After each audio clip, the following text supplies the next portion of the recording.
मैथिली दुल्हन इसके मनमोहक गीत जरूर सुने। यदि अच्छा लगा तो चैनल सब्सक्राइब जरूर करें।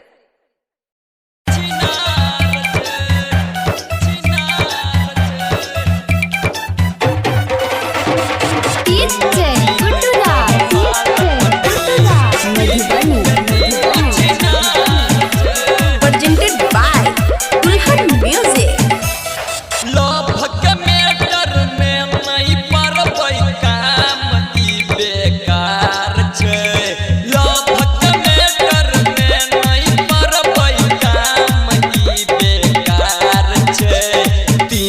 तीन गहमाल पटलिए तीनों के तीनों छिनार तीन गहमाल पटलिए तीनों के तीनों छिनार हो भाई बेकार हो भाई बेकार डीजे गुड्डू राज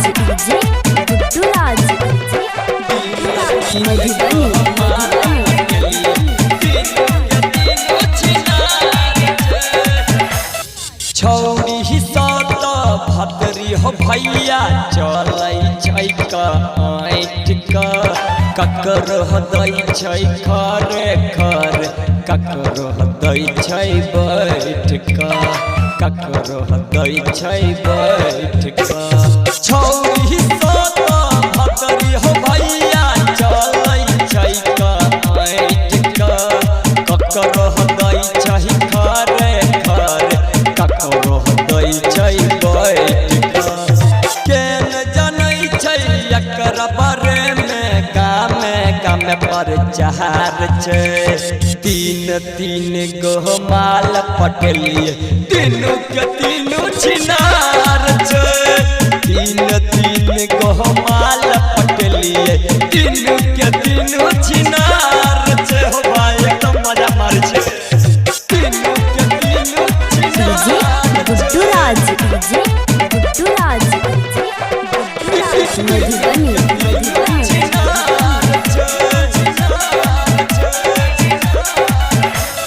सिंघम सत्यम के हो भैया कहिया की हाल हो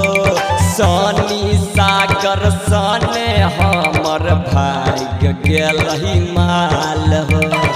भाग गेलही माल हो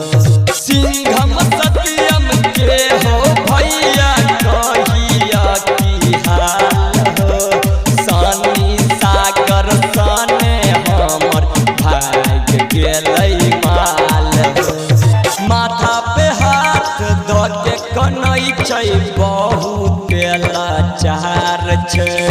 तीन गहमाल पटलिए तीनों के तीनों